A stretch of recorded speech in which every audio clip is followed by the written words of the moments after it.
বাইরে যেভাবে তাপপ্রবাহ চলছে তাতে কিন্তু কোথাও আর শান্তি নেই।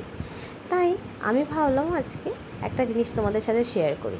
জানি তোমরা এটা বাড়িতে অনেকেই বানিয়ে থাকো, কিন্তু এটা বেশ ভালো, শরীরের জন্য ভীষণ শরীরকে ঠান্ডা করে। তো আমি প্রায়ই বানিয়ে থাকি মেয়ের জন্যে। মেয়ে যখন স্কুল থেকে আসে ওকে রেডি করে দিই। তো আজকে ভাবলাম একটু নিজের জন্য বানাই। তো দেখো, 1 গ্লাস জলের মধ্যে মৌরি মিছরি ভিজিয়ে নিচে রাত্রে। তারপরের দিন সকালে আর কিছুই না, হাফ পাতিলেবুর রস আর তার মধ্যে একটু নুন দিয়ে বিট লবণ দিয়ে নেড়ে নিলেই রেডি। আর হ্যাঁ, তোমরা যদি পুদিনা পাতা থাকে তো আরও বেশ ভালো, পুদিনা পাতাও শরীরকে ঠান্ডা করতে হেল্প করে। তো এই ড্রিঙ্কটা তোমরা খেয়ে দেখো, ভীষণ ভালো। জানি তোমরা অনেকেই খেয়ে থাকো, এইভাবে যদি তোমরা খেয়ে থাকো তাহলে সেটাও কমেন্ট করে জানিও। আর তোমরা কে কী গরমে কিভাবে নিজেদের সেফ করছো সেটা জানিও। আর একটা জিনিস, এই গরমে প্রচুর সবজি খাও, ফল খাও, জল খাও। তো টাটা, বাই বাই।